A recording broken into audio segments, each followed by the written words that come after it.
Boa tarde, pessoal.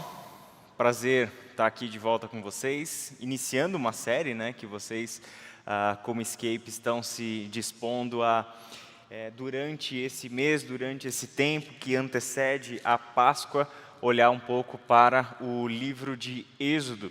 E olhar para este texto é olhar para a primeira grande história de libertação que nós encontramos na Bíblia. A Bíblia nos conta três grandes histórias de libertação. A primeira delas é justamente o que o livro do Êxodo nos conta. O meio pelo qual Deus poderosamente libertou o seu povo da terra do Egito, da terra da escravidão, por intermédio de um líder, por intermédio de um homem que vai ser o foco do nosso estudo dessa tarde, que foi Moisés. A segunda grande história de libertação que a Bíblia nos conta é o retorno do cativeiro do pessoal do Reino do Sul de Judá. Aquilo que a gente lê lá nos textos de Jeremias, de Ezequiel, um período difícil na história do povo de Judá, do Reino do Sul, em que eles foram dominados pelo povo da Babilônia, foram levados para a terra da Babilônia como cativos, como prisioneiros de guerra. Por lá viveram durante 70 anos até que Deus os libertou da terra da Babilônia, da terra do cativeiro. Segunda grande história de libertação. E a terceira grande história de libertação é Jesus Cristo. Jesus Cristo vem a este mundo para nos libertar. Na verdade, foi exatamente com esta palavra que o apóstolo Paulo descreveu o que Jesus veio fazer na história em Gálatas capítulo 5, versículo 1. Foi para a liberdade que Cristo nos libertou, portanto, permaneçam firmes e não se submetam novamente a um jugo de escravidão. Nós encontramos, então, essas três grandes histórias, mais uma ligação entre elas. Porque as duas primeiras histórias de libertação, na verdade, preparam o cenário para a grande história de libertação que acontece em Jesus Cristo. Quando nós olhamos para o livro do Êxodo e olhamos para o que Jesus fez, nós encontramos um novo Êxodo. Em Jesus, Deus estava recapitulando a história do Êxodo. Jesus agora é o agente da libertação, não apenas do povo de Israel, da terra da escravidão, mas da libertação de todo aquele que nele crer, da vida do pecado, da realidade da morte, da separação de Deus, e definitivamente podemos estar livres. Essas três grandes histórias, quando a segunda delas prepara o cenário histórico para a vinda de Jesus com a promessa de uma nova aliança. É justamente no tempo terrível do exílio do povo de Judá, no Antigo Testamento, que Deus faz a promessa de que enviaria do trono de Jacó, do trono de Davi, da descendência de Davi, aquele com quem e por meio de quem ele faria uma nova aliança com o seu povo. Nós temos então essas histórias que preparam tudo, a grande história bíblica para a vinda de Jesus, e aí a gente está às vésperas de celebração da Páscoa, que é quando de fato nós celebramos a libertação. Páscoa significa libertação. Páscoa é trazermos à memória que aquele que nós chamamos de nosso Deus é libertador. É o Deus que não compactua com opressão. É o Deus que não suporta a escravidão. É o Deus que não nos fez para sermos escravos uns dos outros. É um Deus que não nos fez para a dominação. É um Deus que nos fez para a liberdade. É um Deus que nos fez para vivermos como comunidade humana, em amor, em fraternidade, em liberdade, seja com Deus, seja uns com os outros. Essas histórias nos mostram esse desejo de Deus, mas mostram também que esse desejo se concretiza, que Deus vem na história realizar aquilo que é a sua vontade. Por isso hoje eu quero olhar com vocês para essa história, e o título que foi dado foi Tirado das Águas, como Deus chamou Moisés, para liderar uma nação de dentro da terra do Egito, da terra da escravidão, para a terra que foi prometida aos antepassados, quando Deus chamou Abraão, Isaque e Jacó. Eu quero começar falando um pouquinho sobre esse contexto, e por favor, abra sua Bíblia aí já, seja no celular, sua Bíblia impressa, no livro do Êxodo. Nós não vamos olhar para todo o livro, confesso que é bem difícil falar sobre a vida de Moisés, um dos personagens mais importantes da Bíblia, sem entrar nos temas das próximas pregações que vocês vão ouvir, sem entrar nas demais histórias do Êxodo, enfim, mas eu quero olhar um pouquinho para aquilo que é talvez o mais essencial sobre a vida de Moisés, falando e pensando a partir de nós, a partir do nosso contexto histórico, do nosso momento nacional, dessa situação em que a gente está vivendo. Tudo começa no livro do Êxodo, situando a gente na história. Tudo começa lá no capítulo 1, versículos 6 e 7. De novo, eu vou pensar alguns versículos só, senão a gente leria o livro de Êxodo inteiro, que a gente, obviamente, recomenda que você faça. Diz o seguinte, Êxodo capítulo 1, versículos 6 e 7. Com o tempo, José e seus irmãos morreram, e toda aquela geração chegou ao fim. Mas seus descendentes, os israelitas, tiveram muitos filhos e netos. Multiplicaram-se tanto que se fortaleceram e encheram a terra. Interessante porque o livro do Êxodo começa fazendo uma ponte com o jeito que Gênesis terminou. Gênesis termina com José e toda a sua família na terra do Egito. Por que a terra do Egito? Porque houve nos dias de José uma grande fome na terra. Foi um período de tremenda escassez. E as pessoas, por motivo de sobrevivência, migraram para o Egito, porque de toda aquela região era o único lugar que tinha comida armazenada, comida em abundância. Aí vem a pergunta, e por que exatamente só o Egito tinha comida em abundância? Porque Deus havia levantado José dentro da terra do Egito, que era um cara estrategista, um baita de um administrador, um baita de um líder. Ele fez um programa de racionamento, fez um programa de estoque de alimento, de cereais, etc. Tiraram o melhor da terra durante vários anos, preparando a terra do Egito para o tempo de escassez. E aquilo fez com que as pessoas daquela região migrassem para o Egito. Esse movimento de migração para o Egito era motivado por sobrevivência. E assim toda a família de José, que eram os herdeiros da promessa de Abraão, acabaram chegando na terra do Egito. Só que acontece uma coisa, esse povo não foi chamado por Deus para se fixar no Egito. Egito, para este povo, era uma terra de passagem, era para apenas o período de sobrevivência. Acabando esse período, o lugar deles era fora do Egito, e eles sabiam disso. Eles eram o povo que pela sua própria natureza era um povo da peregrinação. Só que eles acabaram se estabelecendo no Egito, fixando residência no Egito. José tinha essa consciência de que não era para ficar no Egito. José faz os seus irmãos prometerem, olha, quando vocês saírem dessa terra, quando vocês deixarem o Egito, leve os meus ossos daqui e me enterre na terra dos nossos antepassados. Me enterre na terra prometida. É para lá que eu quero. Aquele é o nosso lugar.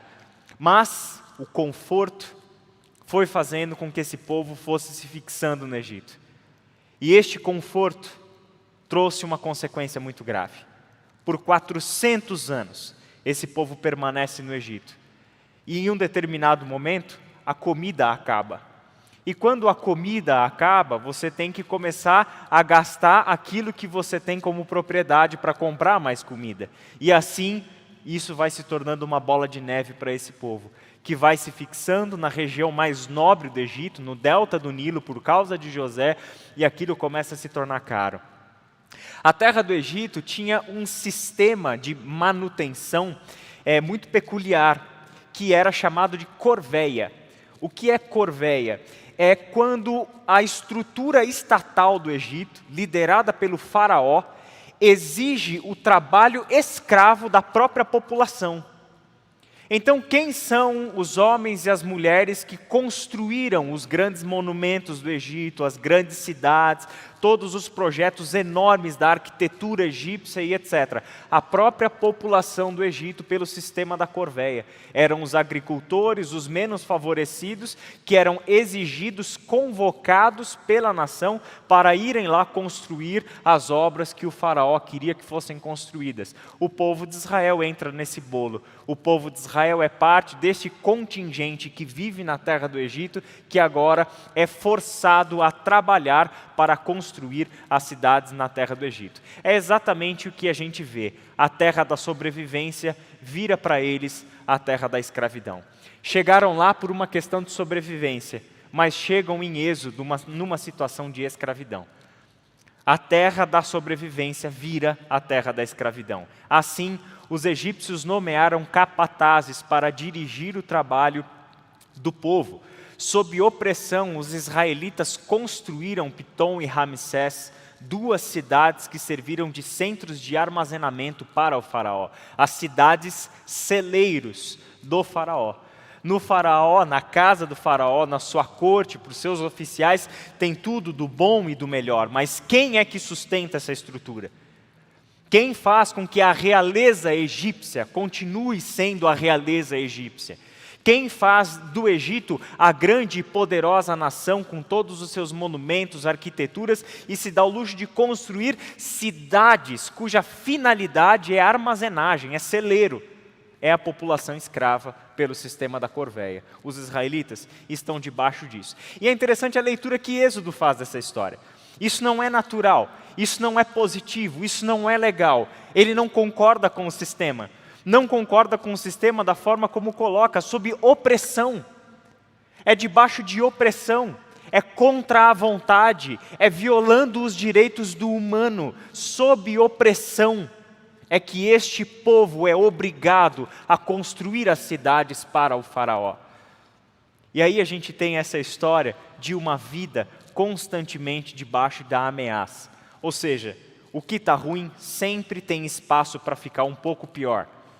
Se está ruim, a gente dá um jeito de deixar as coisas um pouco pior. Se não bastasse o trabalho escravo, o povo israelita gera uma preocupação para o faraó. Que preocupação é essa? Essa galera é muito fértil. Eles são muito férteis, eles se multiplicam muito. O que a gente vai fazer se eles continuarem a se multiplicar da forma como eles estão multiplicando-se? Se um inimigo nosso vier lutar contra o Egito, nós corremos o risco desse povo israelita, que está sob trabalhos escravos na terra do Egito, lute contra nós. E a gente não vai ter força, porque o número deles é enorme. Então, qual é a solução? O faraó, rei do Egito, deu a seguinte ordem às parteiras hebreias, Sifrá e Puá. Quando ajudarem as hebreias a dar à luz, prestem atenção durante o parto. Se for menino, matem o bebê. Se for menina, deixem que viva. Se nascer, você imagina essa situação. A parteira, cuja função é trazer a vida, certo? A ordem que ela recebe do rei do Egito, o faraó, que dentro da mentalidade do Egito é um deus. Então recebe a ordem do deus egípcio, o faraó, de que se for um menino, mata o menino. Mas é contra a natureza. Eu sou uma parteia, minha função é dar à luz, é trazer a vida, é ser um canal do bebê para dentro do mundo, para dentro, é abrir os olhos e não fechar os olhos. Meu trabalho é facilitar o processo da vida e não induzir o processo da morte. Mas elas recebem essa ordem que vem de cima, que vem do mais alto patamar da estrutura de poder egípcio. Graças a Deus que essa é uma história de resistência. Graças a Deus que essa é uma história de desobediência de Sifrá e Puá em relação às ordens do faraó. Porque o que elas fizeram? Elas não estavam nem aí para aquilo que o faraó disse. Não mataram ninguém. E inclusive mentiram para o faraó, dizendo que quando elas chegam no parto, as crianças já nasceram de tão férteis que são as hebreias. Elas dizem, olha que essa história, mas as parteiras temiam a Deus. E por que temiam a Deus? É que se recusaram a obedecer à ordem do rei. Acharam mais prudente serem fiéis a Deus do que serem fiéis ao rei.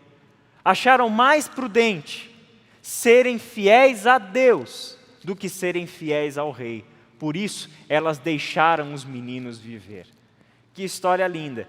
Só que o faraó, não satisfeito com essa decisão, que ele não soube, mas os meninos continuavam a nascer, ele dá essa ordem. Então o faraó deu a seguinte ordem a todo o povo: lancem no rio Nilo todos os meninos hebreus recém-nascidos, mas deixem as meninas viver. Lancem no Nilo todos os meninos recém-nascidos. Bom, Você já sabe, se você não sabe, leia o livro do Êxodo, porque você vai ver que com essa história é que vem Moisés em cena. Moisés é um desses bebês que nascem. Moisés é o menino que a mãe e a irmã olham para aquela situação e decidem preservar a vida do menino, de uma maneira surpreendente, correndo um risco de colocar o menino dentro de um cesto, fazer toda a vedação naquele cesto e colocar o menino no lino. Providencialmente, a filha do faraó vê aquela criança, percebe que é uma criança das hebreias, não sabe quem é, mas a própria irmã de Moisés se apresenta e fala: eu sei quem é a mãe. E milagrosamente, no meio dessa situação de morte, dessa situação caótica, nada ideal, Deus preserva a vida de Moisés. Assim, nós temos um Moisés vivendo os seus primeiros 40 anos na história. Toda a história de Moisés acontece dentro da terra do Egito. É dentro da corte que ele seria educado. É nesse sistema palaciano que ele receberia sua instrução. Mas o interessante é que o texto diz que Moisés, desde pequeno, ia ser amamentado pela sua própria mãe, e o que acontecia? Ele era instruído na fé dos seus pais. Mesmo tendo sido criado no palácio, a sua identidade era de um hebreu.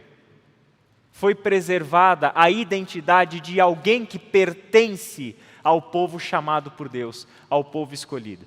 A vida de Moisés é dividida em 3 partes, 3 blocos, segundo o discurso de Estevão, lá em Atos capítulo 7. Estevão faz essa pregação em 3 partes sobre a vida de Moisés. Cada uma dessas partes tem 40 anos. Os primeiros 40 anos acontecem dentro da terra do Egito. E nessa jornada de 40 anos de Moisés dentro do Egito, acontece algo que nos revela muita coisa sobre o personagem, sobre Moisés. Anos depois, já adulto, Moisés foi visitar seu povo e descobriu que eles eram forçados a realizar trabalhos pesados. Durante sua visita, viu um egípcio espancar um hebreu. Um homem de seu povo olhou para todos os lados e, não avistando ninguém por perto, matou o egípcio. Em seguida, escondeu o corpo na areia. Algo que se revela sobre Moisés aqui é alguém que se identifica com o povo hebreu, porque a sua identidade está formada ali. É alguém que não compactua com a injustiça. É alguém que vê uma injustiça acontecendo na sua frente e não pode silenciar.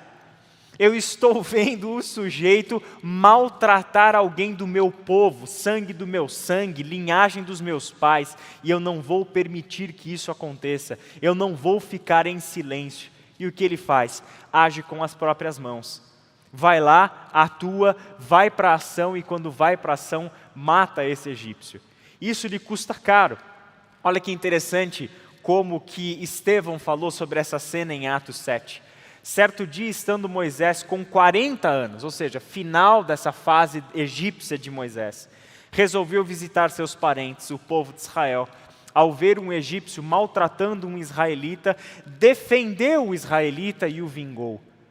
Uma característica de Moisés. Ele é alguém que, quando vê um ato de injustiça sendo cometido contra uma outra pessoa, ele vai agir, ele parte para a ação. É um cara impulsivo. E essa cena vai se repetir mais para frente, numa outra ocasião da sua vida. Ele defendeu o israelita, vingou o israelita matando o egípcio. Imaginou que seus irmãos israelitas entenderiam que ele havia sido enviado por Deus para resgatá-los, mas isso não aconteceu. Não aconteceu porque na cena seguinte, de fato, as pessoas ficam sabendo do que Moisés fez. E quando os próprios hebreus veem a presença de Moisés, começam a temer Moisés, porque não veem em Moisés alguém que pertence ao povo, mas veem em Moisés um egípcio, embora Moisés fosse um hebreu. Olham para Moisés muito mais como um aliado de quem está no poder, o faraó, do que um aliado do seu próprio povo. O resultado é que Moisés tem que fugir dali. E de fato, o faraó tomou conhecimento do que havia acontecido e tentou matar Moisés, mas ele fugiu e foi morar na terra de Midian. Interessante porque por 2 vezes na história de Moisés, a gente já vê Moisés sendo livrado da morte. Primeira delas, no ato do nascimento, e segunda delas, com a fuga para a terra de Midian, um deserto que ficava entre Egito e a terra de Canaã. E é na terra de Midian que Moisés vai viver os próximos 40 anos da sua vida. Esse é um período muito importante na vida de Moisés e que, na minha opinião, é um período que fala muito com a gente. Fala muito com o jeito de Deus agir e de Deus tratar o nosso coração. É um período em que Moisés vai construir a sua vida, mas agora sozinho, longe de casa, 40 anos, e Moisés é jogado para a vida adulta, onde ele tem que tomar decisões, onde ele está por conta própria, onde ele não está protegido no palácio, onde ele não está amparado pelos seus parentes, pelas pessoas próximas, etc. Moisés agora vai viver o seu deserto, o seu período de deserto. E deserto na Bíblia, pessoal, é sinal de formação. Grave isso. Sempre que uma história envolvendo deserto aparece na Bíblia, entenda isso como uma faculdade. Deus te levando para formar você. É onde Deus te leva para formar o nosso caráter. É para onde Deus nos leva para cuidar da gente. É para onde Deus nos leva para aprender a obedecer e a confiar nele. Este é o tempo de deserto. Instintivamente, nós não queremos viver o deserto, nós queremos a cidade, nós queremos o conforto, queremos estar amparados, queremos saber que nós temos à nossa disposição tudo o que nós precisamos, mas Deus precisa nos jogar para o deserto, porque no deserto você não tem opção senão aprender a confiar nele. E essa é a história subsequente da vida de Moisés. Capítulo 2, versículos 16 e 17. O sacerdote de Midian tinha 7 filhas que foram ao poço tirar água e encher os bebedouros para o rebanho de seu pai. Moisés havia se fixado em Midian, próximo a esse poço. E aí há esse encontro entre Moisés e as filhas de Jetro. Então, alguns pastores chegaram e as expulsaram de lá. Moisés, porém, defendeu as moças e tirou água para o rebanho delas. Percebe o padrão? Moisés agindo de novo? Uma injustiça aconteceu. As moças chegaram lá a trabalho para dar de beber para o rebanho do seu pai, etc. Então você vê as mulheres nesse trabalho pastoril, nesse contexto. Quando os pastores chegam lá e atacam elas, Moisés as defende. Isso é um padrão dele, de intervir em favor do oprimido, de intervir em favor daquele que sofre. Isso é um padrão dele. E é interessante como Deus utiliza algo que às vezes é natural para a gente, algo que às vezes é instintivo para nós. E isso pode fazer parte da nossa personalidade, e tantas coisas formam as nossas personalidades representadas aqui. O que Deus às vezes vai fazer na nossa vida pessoal é pegar essa característica nossa e moldar isso, lapidar isso. É como se esse nosso modo de agir fosse um diamante bruto, e que Deus agora precisa pegar esse diamante e lapidar esse diamante, moldar isso de acordo com a sua vontade. E Moisés vai precisar aprender, porque Deus vai usá-lo exatamente nessa característica, de intervir na situação daquele que estava oprimido. Deus vai usá-lo exatamente aí, mas para que ele seja útil nas mãos de Deus, tem que ser do jeito de Deus e não do jeito dele. Ele tem que aprender qual é o caminho de Deus para trazer à realidade algo que é um desejo do coração de Moisés: ver o seu povo livre, agir em favor daquele que é o oprimido. Assim, a história segue. Quando as moças voltaram para seu pai, Reuel, que também é Jetro, Reuel e Jetro é a mesma pessoa, Ele lhes perguntou: por que voltaram tão cedo hoje? Elas responderam: um egípcio nos defendeu dos pastores, depois tirou água e deu de beber ao nosso rebanho. Ou seja, esse foi o encontro. É desta forma que Moisés se tornou conhecido de Reuel ou de Jetro, e assim começa uma relação.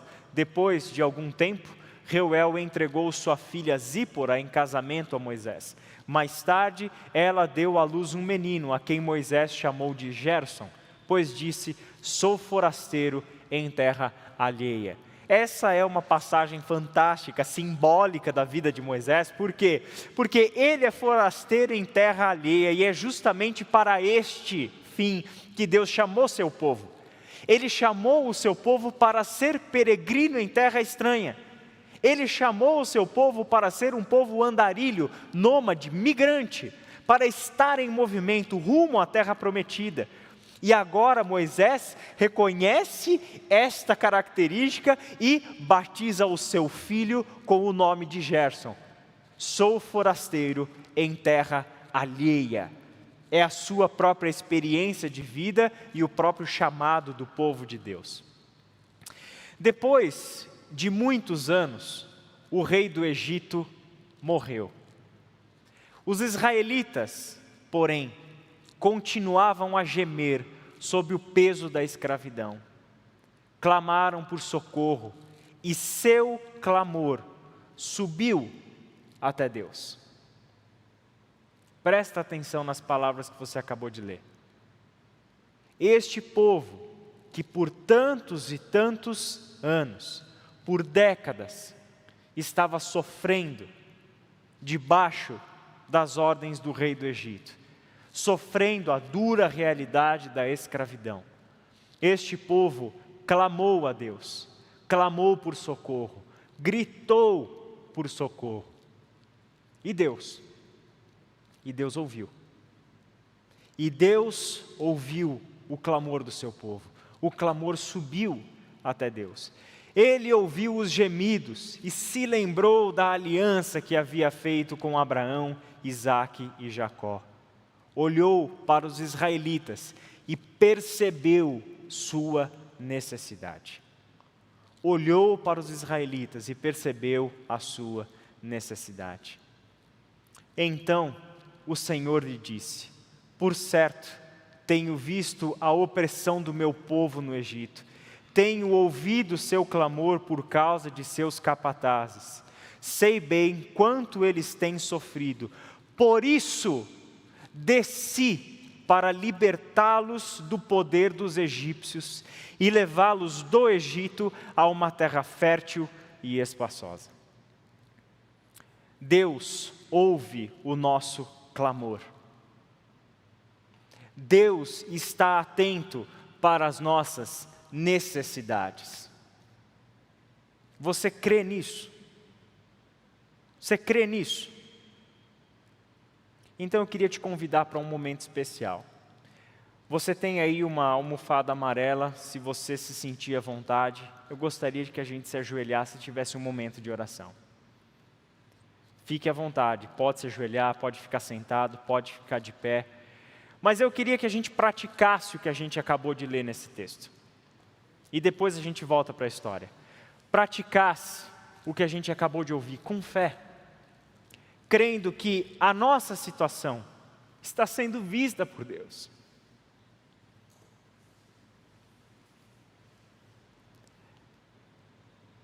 Ele sabe o que está acontecendo. Ele sabe, Ele vê a nossa condição. A arma que nós temos na mão agora é a oração. É abrir a nossa boca, abrir o nosso coração e falar com Deus. Levar para Deus.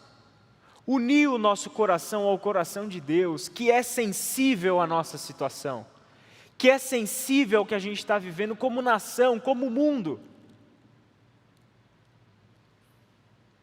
Ore com fé, ore crendo naquilo que a gente acabou de ler. Ele é o Deus que ouviu o clamor, que percebeu a necessidade e que agiu, que desceu para libertar. Senhor nosso Deus e nosso Pai, teu povo aqui está reunido, porque cremos que o Senhor ouve a nossa oração, que os teus olhos estão abertos para aquilo que nós estamos vivendo como nação, para aquilo que nós neste mundo estamos vivendo já há tanto tempo. Quantas vidas já foram ceifadas, quantas famílias já sentiram a dor da morte, quantas pessoas até próximas de nós já perderam a vida, quanto choro, quanto lamento tem sido derramado ao redor de todo o mundo neste tempo. Pai querido, a nossa confiança está no Senhor. Ajuda-nos, Pai amado, a focarmos o nosso coração em Ti, a levarmos o clamor para quem ouve o nosso clamor, e não são autoridades políticas, não são lideranças governamentais. Nós erguemos o clamor para o Criador dos céus e da terra, para o doador e sustentador da vida, para o autor e consumador de toda a história. É para Ti, Senhor, que nós erguemos a nossa voz, pedindo a Sua intervenção na história. Dê a nós a consciência que como povo Deus temos que trabalhar para a vida, temos que ajudar pessoas que carecem de ajuda no nosso tempo, temos que entender que somos servos do Deus libertador, do Deus da vida. Dá, Senhor, a nossa consciência e que o Senhor encontre no nosso meio ações condizentes com aqueles que celebram o Deus da vida, que creem no libertador. Pai amado, que este seja um momento de reflexão, de oração, de anelar o nosso coração ao Teu, de estarmos unidos como Teu povo em clamor, joelho no chão, para entendermos que o Senhor quer produzir vida no meio desse caos, mas o Teu povo precisa entender as armas com que luta essa guerra. Por isso, Senhor, dobra os joelhos do Teu povo, lembra do Teu povo dessas histórias, que os Teus olhos estão atentos para a nossa condição, que o Senhor percebe a nossa necessidade, que o Senhor quer ouvir o clamor do Seu povo. Pai amado, visite famílias, visite leitos de hospital, visite pessoas em filas de UTI esperando um leito, esperando um respirador. Que essa condição, Pai, pela qual nós estamos passando, não encontre-nos indiferentes a tudo isso, mas encontre em nós um povo que sabe lutar com as Tuas armas. Esse é o nosso pedido, esse é o nosso clamor, em nome de Jesus. Amém. Amém. Vamos continuar? Leve isso para você. Creia que o nosso Deus é o Deus que ouve o nosso clamor. Creia que esta é a arma poderosa que Ele deu para nós. Clame ao Senhor. Faça disso um hábito na sua vida. Contagie outras pessoas, chame os seus familiares para oração, marque uma hora com seus amigos, para distantes, naquele momento a gente vai orar juntos, a gente vai clamar a Deus. Faça isso. Essa história nos mostra essa realidade. Deus ouviu o clamor e Deus interviu na história. Vamos em frente. Essa é a nossa luta. A gente pode fazer alguma coisa. A gente pode fazer alguma coisa. Começa com a oração. Começa com o joelho no chão. Então o Senhor disse justamente para Moisés, lendo novamente essa passagem: por certo tenho visto a opressão do meu povo no Egito, tenho ouvido o seu clamor por causa dos seus capatazes. Sei bem quanto eles têm sofrido, por isso desci para libertá-los do poder dos egípcios e levá-los do Egito a uma terra fértil e espaçosa. É uma terra que produz leite e mel com fartura, onde hoje habitam os cananeus, os hititas, os amorreus, os ferezeus, os heveus e os jebuseus. Sim, o clamor do povo de Israel chegou até mim, e eu tenho visto como os egípcios os tratam cruelmente. Agora vá, pois eu o envio ao faraó. Você deve tirar meu povo Israel do Egito. E essa é a história da vida de Moisés. O grande momento da sua vida, o momento apoteótico da sua história. Quando Moisés, com todas as suas limitações, que na sequência do texto ele mesmo vai apresentar para Deus. Quando eu chegar lá, o que eu vou dizer? Todo temeroso, todo sem saber o que fazer, apresenta desculpas, mas eu sou pesado de línguas, eu não sei falar direito e etc. E Deus, Moisés, é você, eu estou esse tempo todo preparando você, eu estou esse tempo todo olhando para você. E tem uma coisa, Moisés, você não vai sozinho para diante do faraó, eu estou com você, por onde você andar, eu vou andar com você, você não anda sozinho nessa história, aprenda que o teu Deus anda com você. Os 40 anos finais da vida de Moisés são os anos em que ele vai atravessar o deserto com o seu povo. Deuteronômio 31 diz que Moisés morreu aos 120 anos de idade. Viveu por 120 anos. E quando é que o momento máximo da sua vida começa de fato? Aos 80 anos de idade. Na fase da maturidade. Um cara preparado, que mostra uma coisa muito legal para a gente. Primeiro, que eu espero não ter que chegar aos 80 anos para ser usado por Deus. A gente já pode ser usado por Deus imediatamente. Mas isso nos ensina uma coisa interessante no jeito de Deus agir. Ele não tem pressa. Ele não tem pressa.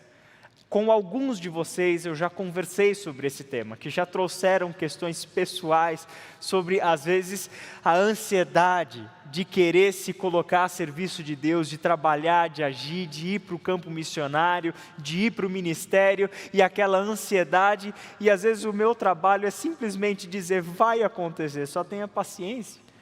Só saiba discernir o momento da sua vida, só saiba discernir o momento da tua história.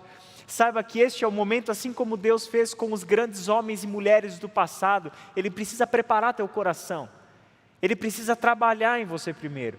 Ele não joga você na vida, Ele te prepara antes. E mesmo quando você não vai estar 100% preparado, Ele vai estar com você. E nos erros e nos acertos, Ele vai trabalhar junto com você. É exatamente o que Moisés viveu. Moisés não é descrito para nós na Bíblia como um super-herói que nunca errou. Ele falhou diversas vezes, ele duvidou diversas vezes, ele perdeu a paciência diversas vezes, ele se irou diversas vezes. Ele não é irretocável, ele é um homem, ele é um ser humano como um de nós, mas um ser humano que se encontra com a graça de Deus, com um Deus que trabalha no nosso coração, que olha para o nosso futuro para nos transformar em pessoas cada vez mais próximas dEle, que mais entendem Ele, que mais percebem o jeito correto de agir. Quando você lê a história de Moisés no livro de Êxodo, você vai perceber esses detalhes. A maneira como ele teve que lidar com essa impulsividade dele. Quantas vezes ele teve que aprender a receber duras críticas e falta de reconhecimento do povo que ele tinha libertado. É o povo que ele libertou do Egito e que se rebela contra ele. E ele permanece fiel ao seu chamado, ele não vira as costas para esse povo, ele permanece. Isso é um caráter muito bem forjado, gente. Isso é alguém interiormente muito bem estruturado para aguentar. Ele precisa preparar a gente para as intempéries da vida, para que ele realize na nossa vida a obra que ele quer realizar. Depois disso, Moisés e Arão foram ver o faraó e declararam: assim diz o Senhor, o Deus de Israel, deixe meu povo sair para celebrar uma festa em minha honra no deserto. Quem é o Senhor? Retrucou o faraó. Por que devo dar ouvidos a ele e deixar Israel sair? Não conheço o Senhor e não deixarei Israel sair. Essa foi a pergunta infame que o faraó fez. Quem é o Senhor? Porque a partir desse momento, Deus vai mostrar para ele, bom, se você não me conhece, agora você vai me conhecer. E aí vem as 10 pragas sobre a terra do Egito, a terra que escravizava o povo de Deus. E lembrando, só uma nota de rodapé dessa história, não é só o povo de Deus que sai da terra do Egito pela libertação do Senhor. Um grande contingente de escravos misturados com o povo de Deus saem de dentro do Egito, né? Deus também disse a Moisés, eu sou Javé, o Senhor, aparecia a Abraão, Isaque e Jacó como El Shaddai, o Deus Todo-Poderoso, mas não lhes revelei meu nome, que é Javé.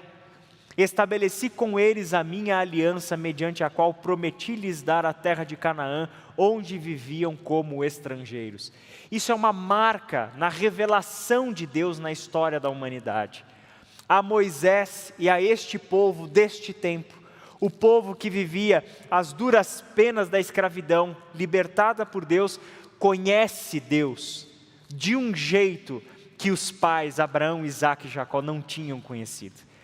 Eles conheceram o El Shaddai lá no passado, mas o Eu Sou, o Yahvé ou Javé, é o Deus que este povo agora conhece pelo seu próprio nome. O Deus do Eu Sou, o Sempre Serei, é o Deus que me enviou para libertar vocês da terra do Egito. Caminhando para o fim dessa parte da sua vida, esteja certo de que ouvi os gemidos dos israelitas, que agora são escravos dos egípcios, e me lembrei da aliança que fiz com eles.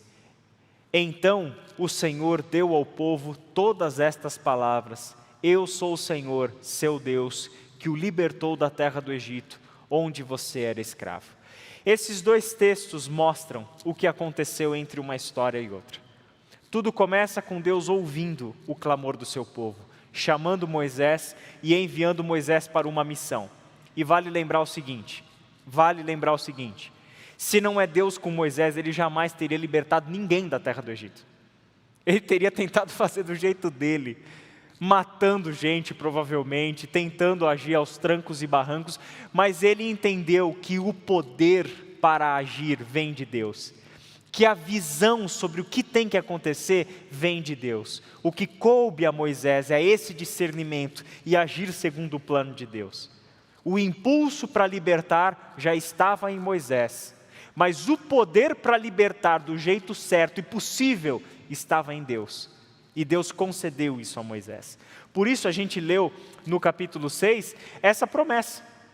Eu me lembrei da aliança que fiz, eu vou libertar esse povo que está oprimido. E quando chega em Êxodo 20, que é quando Deus vai dar os 10 mandamentos para o povo, é assim que começa. Quem se apresenta? Eu sou o Senhor, Deus que tirou vocês da terra do Egito, da terra da escravidão. Qual é a face de Deus no livro do Êxodo e na história de Moisés? Libertador. Quem é o Deus que esse povo conhece? O Deus libertador. O Deus libertador. O Deus que intervém na história para libertar. Para a gente fechar, algumas características que a gente percebe na vida de Moisés. Uma delas a gente já mencionou, só para fixar isso. Ele foi um cara preparado no deserto. Ele teve que enfrentar o deserto, não uma vez, mas 2 vezes. Uma vez, sozinho no deserto de Midian, construindo a sua família, construindo a sua história, e uma segunda vez, conduzindo o povo de Israel na travessia do deserto. Por 2 longas jornadas da sua vida, 80 anos da vida de Moisés no deserto. Se tem um cara que entende de deserto, esse cara é Moisés. E justamente por entender tanto do deserto, é que ele tem tanto a nos ensinar. Leia com carinho essa história. Eu tenho certeza absoluta que Deus vai falar muito com você por meio dessa história. Outra característica interessante, ele aprendeu a ouvir e a obedecer a Deus. Por que aprendeu? E por que isso é importante?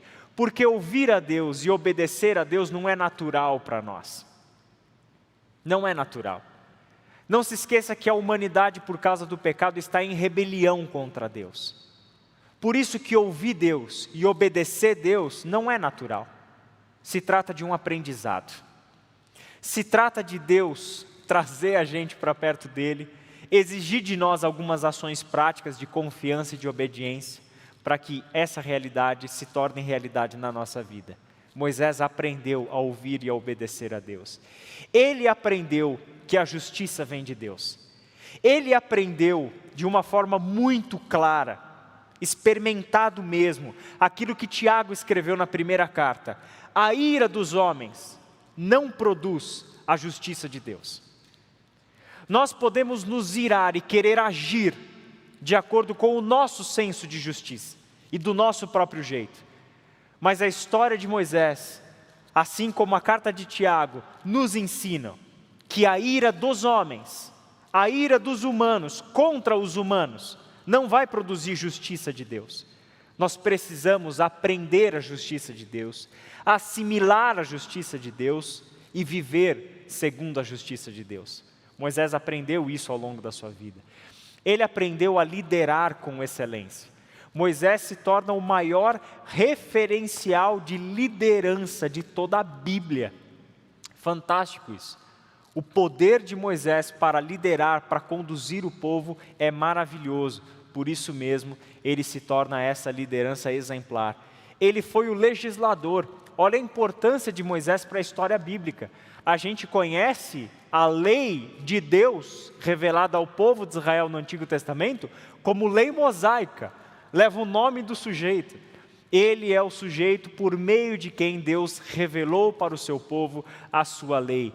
Ele foi o agente humano do Deus libertador. Ele foi o instrumento de Deus para libertar o povo da terra do Egito. Ele se tornou uma referência como profeta. Alguém que fala da parte de Deus para o seu povo e para as nações estrangeiras, no caso dele o Egito. Se torna uma referência como um profeta de Deus. Nessa condição de profeta de Deus, ele é descrito como um amigo de Deus. Tem até um texto fantástico no livro de Êxodo, que diz que com Moisés eu falo face a face, como que um amigo. Essa é a proximidade entre Moisés e Deus. Ele foi um líder discipulador. Ele não só foi um excelente líder, mas sempre manteve a sua mente e a sua ação preparando a próxima geração.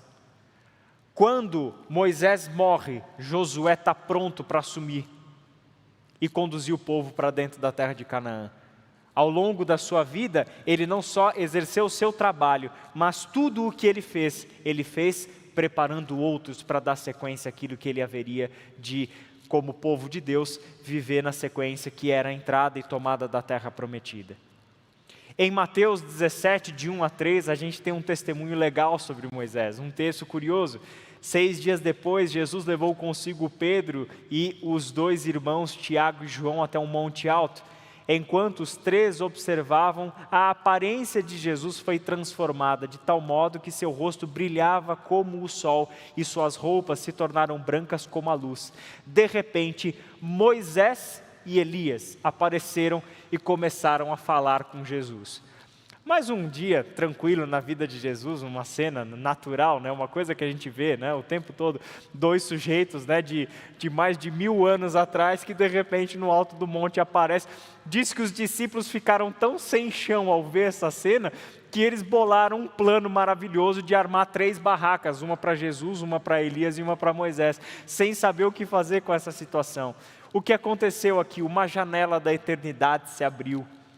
Uma quebra no fluxo contínuo do tempo, uma janela da eternidade se abre e Jesus se encontra com Moisés e com Elias, um representante da lei e um representante dos profetas. Eu fico imaginando o que rolou nessa conversa. Um dia eu vou perguntar para eles. Pela fé, Moisés, já adulto, recusou ser chamado de filho do faraó, preferindo ser maltratado junto com o povo de Deus, a aproveitar os prazeres transitórios do pecado. Considerou melhor sofrer por causa do Cristo, do que possuir os tesouros do Egito, pois tinha em vista sua grande recompensa.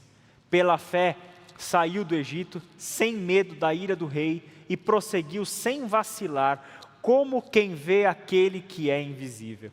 Pela fé ordenou que o povo de Israel celebrasse a Páscoa e aspergisse com sangue os batentes das portas, para que o anjo da morte não matasse seus filhos mais velhos, seus primogênitos. Esse é o testemunho que Hebreus, na galeria dos heróis da fé, dá sobre Moisés. Um sujeito que preferiu sofrer no meio do povo escravo, do que desfrutar do conforto da terra do Egito, do que desfrutar do conforto palaciano ao qual ele tinha direito. A minha oração, o meu desejo, é que essas histórias que a gente passou tão rapidamente por elas, não tão rapidamente como eu queria, mas passamos por elas rapidamente, sirva para você como uma inspiração, como uma recordação de que a nossa fé é real, que o nosso Deus é real, que o que Ele quer fazer na história, em nós e por meio de nós, é real. Uma história que lembra a gente que aquilo que a gente faz aqui, as coisas que a gente ouve aqui, aquilo que a gente lê na Bíblia, não é fantasia. Não faz parte de um universo paralelo. Não é mera ideia, mas é a realidade mais densa e concreta que se pode imaginar. E a única realidade por meio da qual Deus quer transformar a nossa vida e a nossa história. Vamos orar mais uma vez e com isso encerrar? Pai querido, muito obrigado pela oportunidade que temos de estudar a Tua Palavra, olharmos um pouquinho para a vida de Moisés, que a gente se sinta, Pai, muito motivado a reler essas histórias, a encontrar o Senhor no meio dessa narrativa, a ressignificarmos as nossas próprias histórias a partir daquilo que lemos na Tua Palavra. Que essa Tua orientação e que esse Teu agir ao longo de toda a história do Êxodo seja para nós uma grande fonte, Pai, de conhecimento, de ânimo, de motivação, para nos engajarmos contigo num processo histórico de libertação, de proclamação da Tua Palavra, de joelhos dobrados, clamando ao Senhor dos céus e da terra para que intervenha na história. Que esta seja a fé viva que nos move, que a história desses personagens das Escrituras encham o nosso coração de ânimo e nos faça pulsar, Senhor, no Teu ritmo, do Teu jeito, a compreendermos o Teu agir e agirmos de acordo com a Tua vontade. É em nome de Jesus que nós oramos. Amém.